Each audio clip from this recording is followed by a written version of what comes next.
자, 이번 시간에 신라의 삼국 통일부터 시작을 해서 발해까지 나갈 겁니다. 그래서 아마 이번 시간이 마지막 영상이 되지 않을까 싶네요.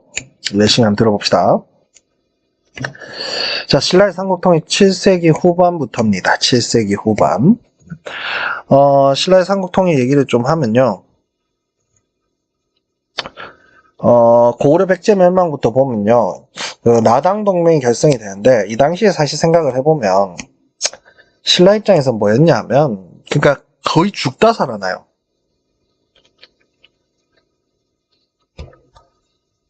그러니까 거의 망할 뻔했어요. 수업 시간에 자세한 이야기는 한번 해줄 기회가 있을지 모르겠는데, 거의 망할 뻔하다 한 상황에서 당나라에 가서 동맹을 맺습니다.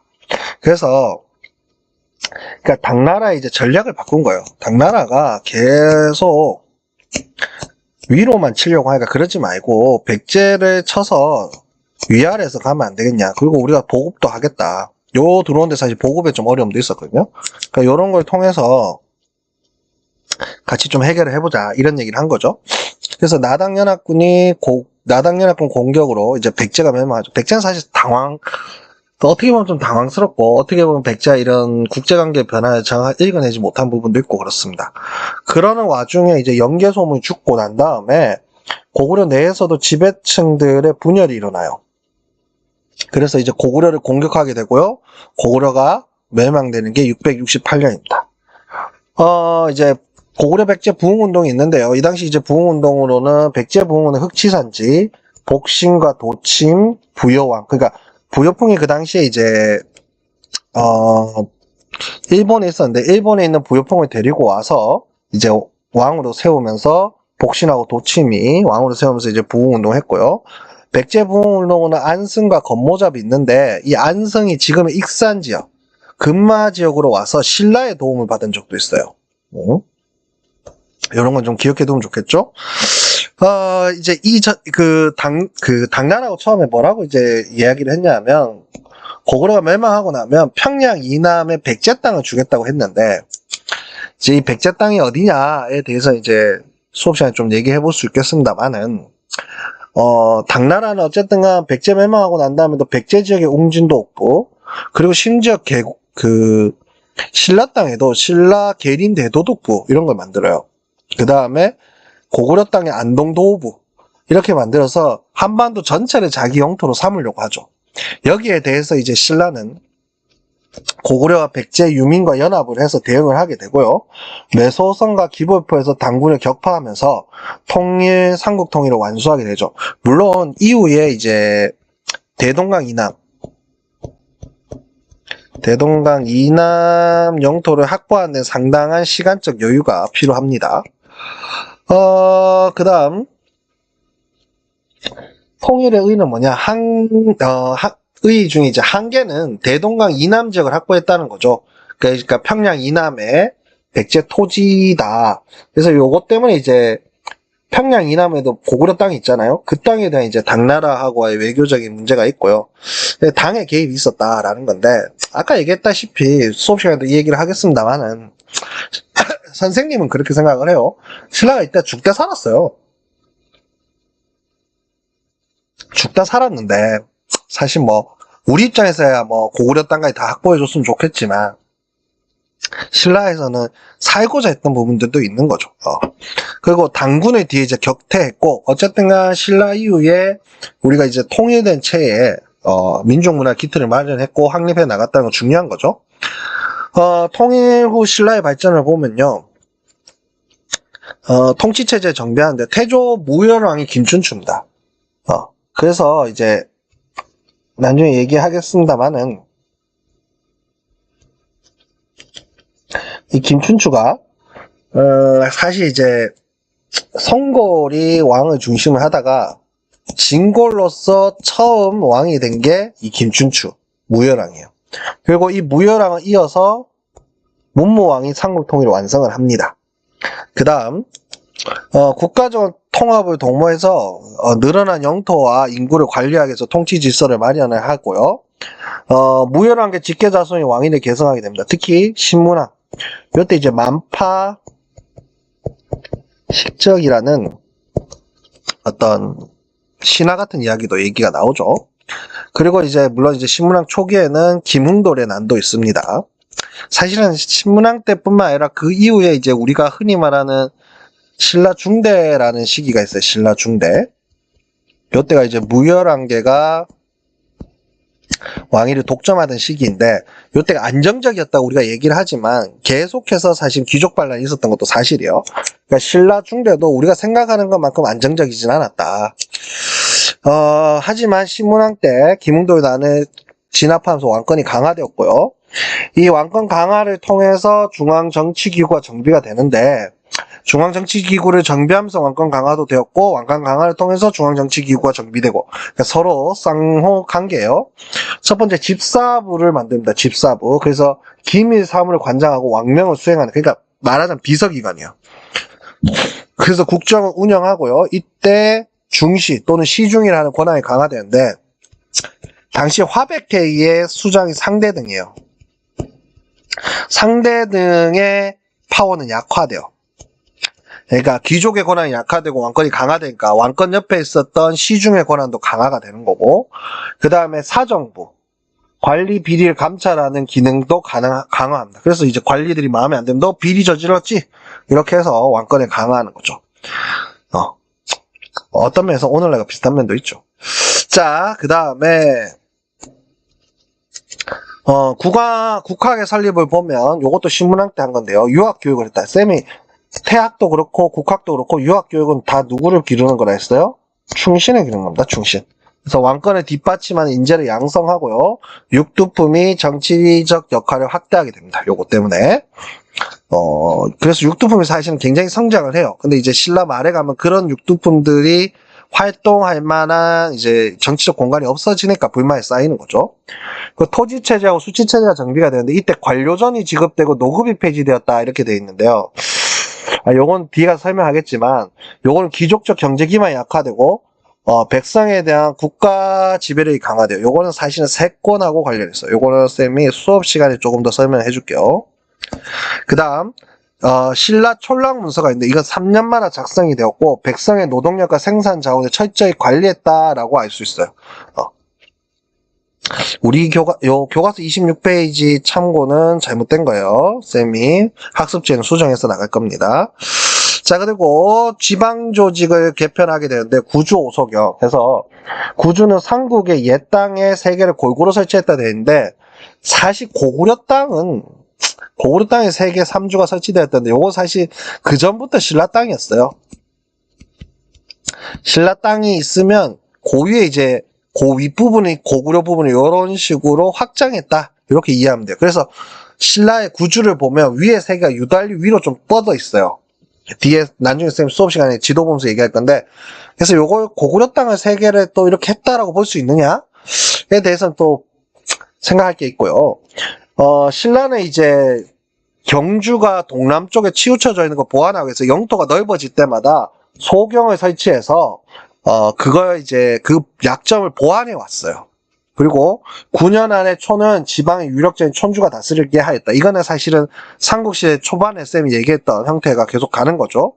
그리고 상수리 제도라는 게 있어요. 요거 우리 교과서에 좀 강조하고 있는데 촌주나 지방 토착 세력을 일정 기간 동안 수도에 올라와 근무하게 하는 제도인데 이게 어떤 부분에서 뭡니까? 인질이고 그러니까 올라와 있는 동안 지방에서 만약에 반란이 일어나게 되면 이 사람이 인질이 되는 거죠. 한편으로는 또 뭐냐 하면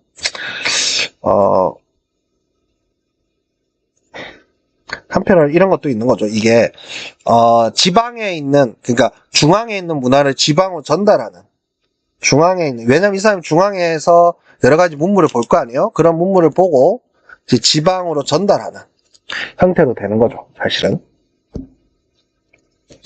중앙의 문물을 지방으로 전달하는 형태가 되는 겁니다. 자, 국가 토몽합을 도모하기로 했다. 그래서 고구려 백제 옛 시배층을 관등을 부여하고요. 상호 옛 땅에 세주시 구주를 설치했고 구서당에 고구려 백제 말가린을 포함해서 그래서 군사제는 중앙에 구서당 지방에 10정이 있었다는데 따로 편성해요. 이게 이제 뭐라 해야 될까? 우리 교과서에 사료로 나와요. 근데 이게 따로 편성됩니다. 그런 점도 있어요. 그래서 실제로 이걸 통합을 봐야 될까? 하는 생각도 할 수 있겠죠.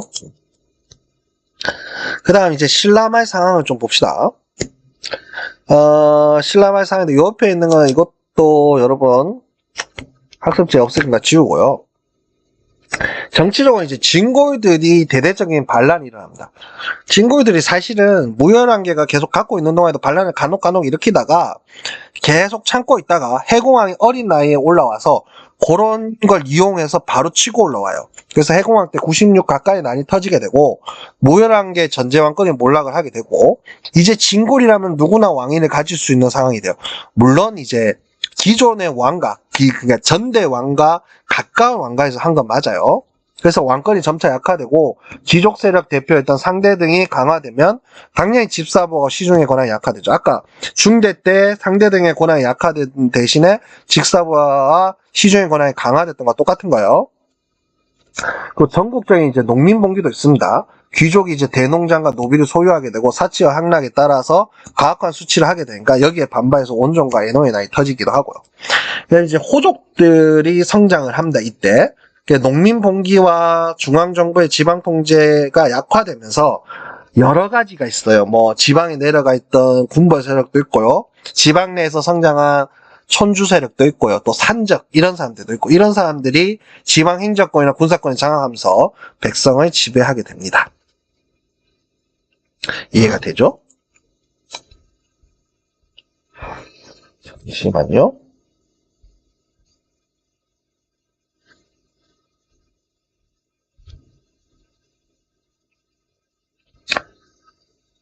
자, 그 다음 계속 한번 가볼게요. 응? 자, 그러면서 또 육두품은 또 어땠냐라는 거예요. 육두품은요, 유교 정치 사상을 바탕으로 성장했어요. 그러니까 특히 무열한계가 권력을 잡고 있을 때 성장하고 있었어요. 근데 이들이, 왜냐하면 무열한계도 또 진골 세력을 눌러야 되니까 육두품 이용한 것도 있어요. 근데 이들이 이제 성장을 하면서 골품제의 한계를 느끼게 되는 거예요. 더구나 이제 이들의 상당수가 어디를 가냐면 당나라의 수기 학생이라고 해서 수기. 이제 먹고 자고 하는 유학생이에요. 수기 학생으로 가서 당나라에서는 관리도 하고 자기의 뭐라 해야 될까요? 재능을 마음껏 펼치는데 이 신라에서는 그게 안 되는 거예요. 그러니까 신라는 이 골품제를 좀 뛰어넘자 하면서 이제 개혁을 주장하게 되는데 그 대표적인 사람이 최치원이죠. 시무십조라는 걸 하게 되지만 개혁 시도 자체가 좌절되고요. 그러면서 그 이후에 반신라적 태도를 보이게 됩니다.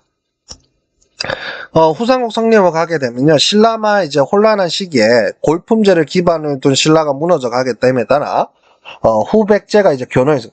물론 이때 이제 견원은요 이제 백제라고 했습니다. 백제라고. 근데 이 백제와 기존에 있었던 백제와 구분하기 위해서 이제 견원을 후백제를 한 거고요. 궁에는 고려를 했어요. 고려.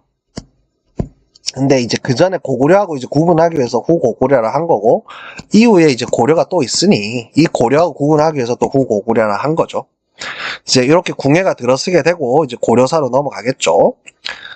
발해서 한번 봅시다. 발해는, 고려 장군 출신이었던 대조영이 고려 유민과 말간인을 읽고 요서에서 탈출한다. 자, 무슨 말이냐 하면, 이게 이렇게 요하가 흐르면 요서 요 지역에 이제, 중국 사람들이 그 당나라가 고구려 유민들을 데리고 왔었는데 여기서 탈출했던 거예요.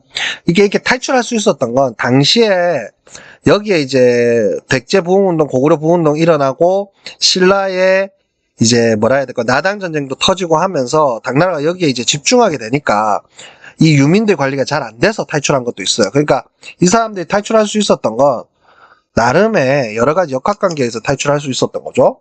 그래서 동모산에서 발해를 건국하게 됩니다. 고구려를 계승한 국가로 등장을 하고요. 그래서 발해 본인들도 발해라는 칭호를 쓰기도 하고 고려라는 칭호 또는 고구려라는 칭호 이렇게 쓰기도 합니다. 건국 초기부터 독자적인 언어를 썼고 황제국을 자체했었습니다. 성장 과정을 보면요. 무왕이 있고 문왕이 있습니다. 이름에서 알 수 있어요. 무왕은 싸운다는 뜻이죠. 그래서 당나라와 신라를 견제하고 무력 대결과 영토 확장을 했고요. 연결되는 흑수말가를 제압했고요. 특히 장문효가 산둥을 공격했고 돌고라고 일본하고 친교하려 했어요. 산둥만두를 공격하기도 했습니다. 이때 무왕 때. 문왕 때 가면 당나라와 친선관계를 맺습니다. 이게 굉장히 중요하죠, 사실은. 사실 생각을 해보면 수나라 때부터 전쟁, 아니 뭐 그 전부터 이렇게 생각해보면 수나라 때부터 전쟁만 쳐도 거의 600년 6세기 이제 막 6세기 때부터 싸운 거잖아요. 근데 지금 8세기니까 거의 몇백 년 만에 평화를 이 문왕이 가져왔다 생각하면 돼요. 그러니까 동북아시아가 몇 년 만에 이 당시에 평화가 와요. 그러면서 동북아시아가 굉장히 상업이 발달하고 무역이 발달하게 된 이유 중에 하나가 이 문왕의 어떤 외교 정책도 있어요. 그리고 당나라하고 교류하고요. 삼성육부의 중앙강제를 정비합니다. 요거는 맞아요. 교과서 32페이지 참고하면 되고요. 자, 선왕은요, 말갈 세력 대부분을 복속시키고요. 요동과 연해주까지 진출하고 대무역을 발달시키고 오경 시부부 62조를 정비하고요. 요때 해동성국이라 합니다. 근데 발해도 그렇고 고려도 그렇고 강점이면 다양성이고요. 약점이면 그 다양성으로 인한 조금 내분이겠죠. 그래서 결국 10세기 초에 지배층의 내분이고 거란에 의해서 멸망하게 됩니다. 이후에 그 부흥운동이 대대적으로 일어났고요. 그러나 그때 많이 실패했고 왕자 대광현이 유민을 이끌고 고려에 망명해서 굉장히 많은 수가 고려에 망명을 했습니다. 그러니까 이걸 봐도 사실은 발해가 고려를 같은 민족으로 생각했다라는 부분들이 또 있기는 한 것 같아요. 그 다음 발해 통치체제 정비를 한번 봅시다. 발해는 삼성육부, 요건 이제 당나라의 삼성육부를 갖고 온 게 있는데요. 근데 발해만의 좀 특징은 있습니다. 일단 중정대라는 게 요거 좀 보면 좋은데, 요게 아까 사정부 기억나죠? 신라의 사정부처럼 이제 관리들의 감찰 기구였고요. 그 다음에 상서성이 이제 실제적으로 실행기관인데, 그러니까 왕의 명령이 내려오면 명령을 정리하고 그걸 논의하고 그리고 실행을 해요. 이제 구체적인 건 알 필요는 없는데 요게 행정을 실행하는 기관이다, 요 정도는 알면 돼요. 거기가 자사정, 우사정으로 나누어진다, 요렇게 알면 될 것 같아요. 요 예부 정도 봐줘요. 보통 예부라고 하면요, 여러분, 외교거든요. 근데 발해에서는 예부가 형벌을 담당하는 역할을 해요. 이게 사실 그 옆에 형부라고 돼 있죠. 그리고 여기 예부는 외교하고 의례를 담당하고 있죠. 그러니까 여기서 의부가 외교와 의례를 담당하고 발해는 예부에서 형벌을 담당한다. 이 정도는 좀 알아두면 좋고요. 지방조직은 오경 15부 62주고요. 군사적 요충지에 오경을 설치했고 지방행정 중심지에 15부 62주를 두고 지방관을 파견했고요. 신라하고 마찬가지로 말단 행정구역은 촌락을 토착 세력인 촌장이 다스렸다라는 거예요. 선생님 좀 늦은 시간에 조금 하고 또 요걸로 또 해보는 게 또 처음이에요. 그래서 좀 어색한 감이 없지 않아 있는데 조금 이해해 주기를 바라고요. 오늘 여기까지 할게요.